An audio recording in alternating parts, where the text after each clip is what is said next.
პირადი ცხოვრების ამსახველი კადრების მთავარი ავტორი ნაციონალური მოძრაობა პასუხისმგებლობას სრულად იხსნის, საკუთარი აქტივისტების დაკავებას კი პოლიტიკურ შურისძიებას უკავშირებს.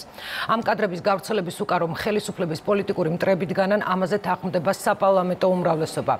იურიდიული კომიტეტის ყოფილ თავმჯდომარეს კი ახლა აინტერესებს, ვინ არის ამ ამაზრზენი ქმედების მთავარი დამკვეთი. Ამ კითხვაზეც პასუხი შინაგან საქმეთა სამინისტრომ უნდა გასცეს. სოფო ბერიძე გაანაგრძობს თემას პირდაპირ ეთერში. Დიახვიდრე შინაგან საქმეთა სამინისტრო ამ ყველაზე მთავარ შეკითხვას პასუხს გასცემს, ანუ იტყვის ვინ დგას დეპუტატის მიმართ განხორციელებული მორალური ტერორის უკან, მანამდე კვლავ გრძელდება ცხარე დაპირისპირება სასამართლო ხელისუფლებასა და იურიდიულ საკითხთა კომიტეტის უკვე ყოფილ თავმჯდომარეს შორის. იუსტიციის უმაღლესი საბჭოს წევრებისათვის განსაკუთრებით გამაღიზიანებელი აღმოჩნდა ეკა ბესელიას გუშინდელი განცხადებები და ამის შემდეგ დღეს დიმიტრი გრიტიშვილმა ბესელია სასამართლოს მისამართით სრულ ინფორმაციის გავრცელებაში დანაშაულა და კიდევ ერთხელ თქვა, რომ სისხლის სამართლის საქმეში არსებული დალუქული მასალების გახსნა სააპელაციო სასამართლოში არ მომხდარა. ეს ინფოზე, როდესაც ბესელია დღეს ისევ იმეორებდა, რომ სავარაუდოდ ამ ყველაფრის უკან შესაძლოა იდგნენ მასთან დაპირისპირებაში მყოფი ჯგუფი და მათი პოლიტიკური ლობისტები.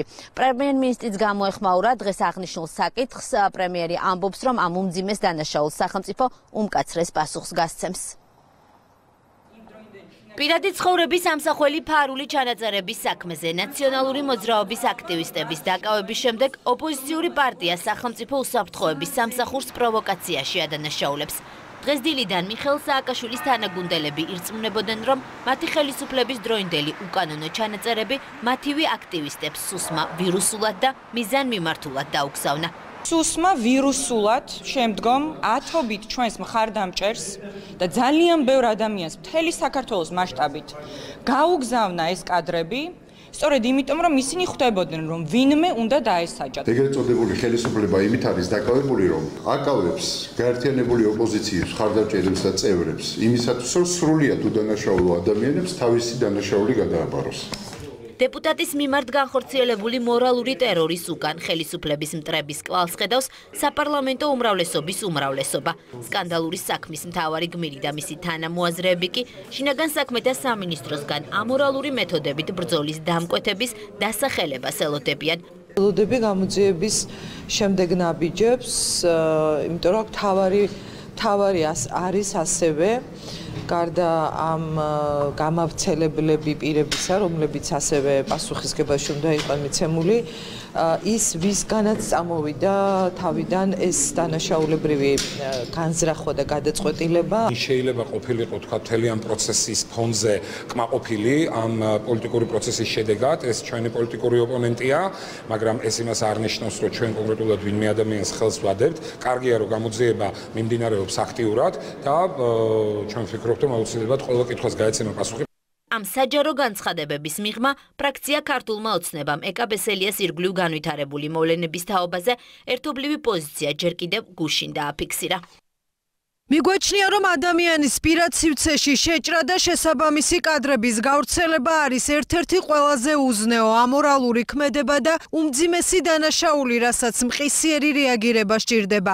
შესაბამისად მოვუწოდებთ საგამოძიებო ორგანოებს ყველა ღონე იხმარონ იმისთვის, რომ უმოკლეს ვადაში დადგინდეს, ვინ დგას ამ ფაქტის უკან.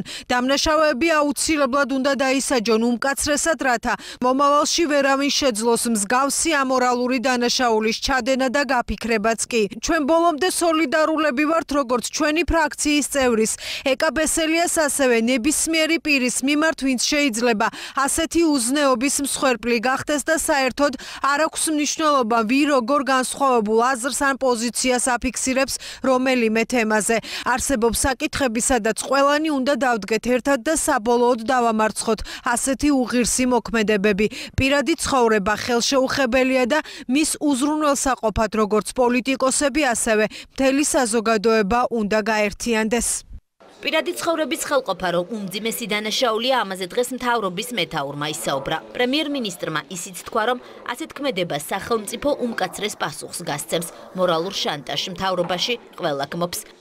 კატეგორიულად ვგმობ ადამიანის პირადი სივრცის ხელყოფას, ამის ნებისმიერ გამოვლენებას, ეს არის უმძიმესი დანაშაული, რომელსაც აუცილებლად გაეცემა ადეკვატური და უმკაცრესი პასუხები. ჩვენი ხელისუფლება ყველაფერს გააკეთებს იმისთვის, რომ მიუხედავად ძალიან ძიმე მემკვიდრეობისა, ადამიანის პირადი სივრცე იყოს ყოველთვის ხელშეუხებელი და არ იქნას გამოყენებული ეს მორალური ტერორი.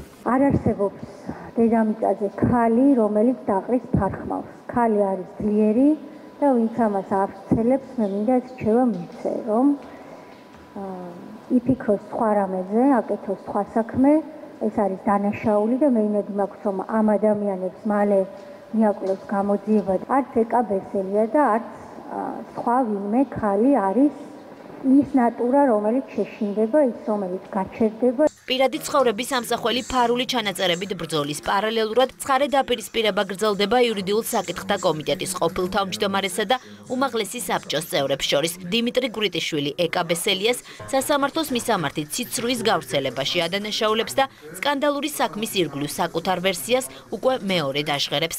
გამარჯვებული სახით მან გვამცნო, რომ იგი აგრძელებს ბრძოლას და ეს ბრძოლა უკვე ჩემთვის ცხადია, მგონი საზოგადოებისთვისაც ცხადია, რომ მიმართულია სასამართლო ხელისუფლების წინააღმდეგ. ამიტომ ჩემი კატეგორიული მოთხოვნა არის საქართველოს პროკურატურისადმი, საქართველოს უზენაეს სასამართლოსადმი დაუყოვნებლივ წარმოუდგინოს ინფორმაცია საქართველოს საზოგადოებას ამ საქმეში არსებული ფარული ჩანაწერების მდგომარეობის შესახებ. თქვენ ფიქრობთ, რომ მართლა ეკაბესელიამ შეიძლება გავრცელოს ეს ჩანაწერი? მე ზოგადად ვთქვი, რომ არაფრის გამორიცხვა არ შეიძლება.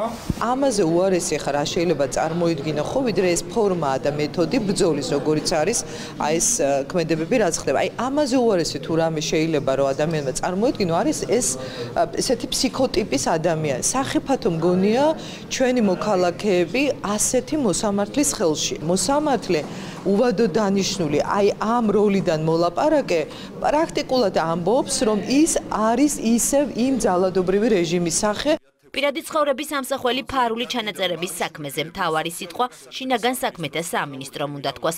უკანონო მასალის გამავრცელებლების დაკავების შემდეგ საზოგადოება მორალური ტერორის დამკვეთების დასახელებას ელოდება.